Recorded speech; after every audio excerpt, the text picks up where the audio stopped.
Yo, what's going on everybody? Welcome back to the channel. I'm your boy Numbskull, and today's video is another entry in my harm reduction series, where I give people who already choose to use substances the information they need to stay as safe as realistically possible. This series isn't here to encourage or discourage use. It exists because people are going to make their own choices, and accurate information being available is what actually reduces harm. Today's substance is a bit of an unusual one, but it still deserves to be approached with the same level of harm reduction awareness. This is one of the most powerful, interesting, and underrated substances out there. I mean truly the holy grail of substance use.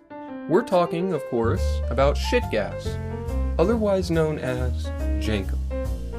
Jenkem is typically described as an inhalant created through the fermentation of organic waste, producing gases that are then inhaled for psychoactive effects.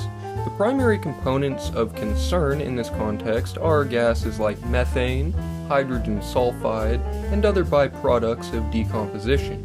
Unlike many other substances people are familiar with, the effects here are not driven by a clean or well-understood pharmacological pathway, but rather by a combination of hypoxia, toxic gas exposure, and central nervous system depression.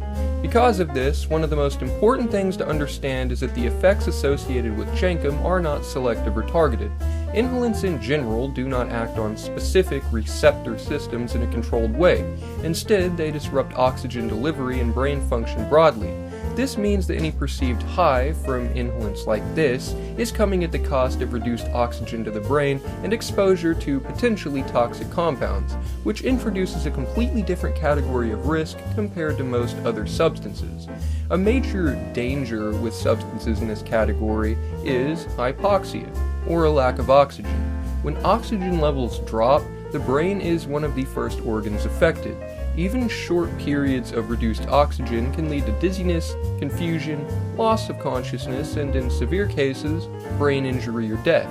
Unlike many other substances where effects build gradually, inhalants can cause sudden loss of consciousness without much warning. Another critical concern is the presence of toxic gases like hydrogen sulfide. At low levels, it can cause irritation, nausea, and headaches. At higher concentrations, it can rapidly impair the sense of smell, affect breathing, and become life-threatening very quickly. The unpredictability of gas concentration in this context makes it especially risky, because there is no reliable way to measure or control exposure. There is also a significant risk of infection and contamination. The materials involved can contain harmful bacteria, parasites, and pathogens that pose serious health risks beyond the immediate effects of inhalation. Exposure is not limited to the lungs. It can affect the skin, eyes, and overall immune system. This adds another layer of danger that is not present with most other psychoactive substances. Mixing inhalants with other substances increases risk even further. Combining them with alcohol, benzodiazepines, opioids, or other depressant compounds, central nervous system depression, and increases the likelihood of unconsciousness or respiratory failure.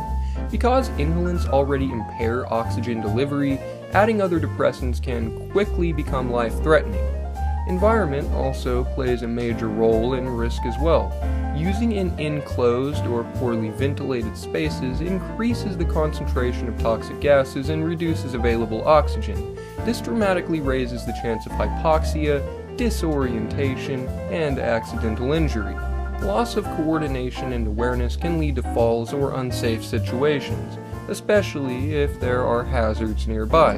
Take, for instance, some extra product that was used to create said substance. Another factor to consider is the potential for sudden cardiac effects. Some inhalants are associated with what's known as sudden sniffing death, where irregular heart rhythms can occur unexpectedly. Even without prior heart conditions, this risk still exists and can happen without warning. If someone is exposed and begins experiencing severe dizziness, confusion, difficulty breathing, chest pain, or a loss of consciousness, that is a medical emergency. Moving to fresh air immediately and seeking medical help can be life-saving. Being honest about what was inhaled helps responders act quickly and appropriately, and have a good laugh at your stupidity.